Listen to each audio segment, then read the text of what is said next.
องผสมเผยแพร่แนะนำการนำใช้ระบบคุ้มครองสร้างภาษีทันสมัยให้เจ้าหน้าที่ภาษีและผู้ประกอบการอยู่ที่ด่านภาษีทาบกทานาแรงและขัวมิตรภาพ1นครหลวงเวียงจันทน์ได้จัดขึ้นในวันที่6พฤษภาคม2025โดยการเป็นประธานของท่านผู้ธนิกรเคนวงศ์ห้องหัวหน้ากรมภาษีกระทรวงการเงินมีหัวหน้าห้องหัวหน้าด่านพนักงานหลักแหล่งของแขนงภาษีและผู้พัฒนาระบบเข้าร่วม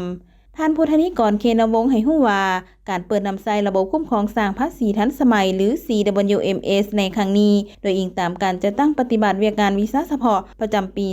2025การยกระดับและพัฒนาบุคลากรในการคุ้มครองเวียกงานหันเป็นทันสมัยโดยสอดคล้องกับระเบียบการและนำใช้ระบบดังกล่าวในอย่างมีประสิทธิภาพของตัวเป็นเอกภาพกันในการจัดตั้งปฏิบัตินำใช้ระบบต่างๆของแขนงภาษีให้แก่บรรดาด่านในขอบเขตทั่วประเทศระบบคุ้มครองสร้างภาษีทันสมัยเป็นระบบอิเล็กทรอนิกส์เว็บเบสแอปพลิเคชันแบบล้มศูนย์สามารถเข้านำใช้ได้ทุกแพลตฟอร์มมีระบบติดตามแบบเรียลไทม์เชื่อมต่อกับระบบคุ้มครองการขนส่งข้ามแดนอิเล็กทรอนิกส์หรือ CBTM ของลิฟฟ้าเพื่อรับข้อมูลการส่งการแจ้งภาษีก่อนล่วงหน้าข้อมูลละเอียดสินค้าและสามารถพัฒนาเชื่อมต่อกับระบบอื่นผ่าน APIรับส่งข้อมูลที่เกี่ยวพันกับแขนงการที่เกี่ยวข้องได้อย่างมีประสิทธิภาพการฝึกอบรมในครั้งนี้เพื่อให้เจ้าหน้าที่ภาษีผู้ประกอบการรับรู้เข้าใจเกี่ยวกับระบบการนำใช้ขั้นตอนต่างๆการคุ้มครองนำใช้ระบบคุ้มครองสร้างภาษีทันสมัยการแจ้งข้อมูลนำใช้ระบบคุ้มครองสร้างภาษีทันสมัยขั้นตอนการชำระค่าธรรมเนียมบริการต่างๆพร้อมทั้งได้รับฟังการเผยแพร่เอกสารคำแนะนำที่ติดพันกับการนำใช้ระบบคุ้มครองภาษีสร้างทันสมัยเช่น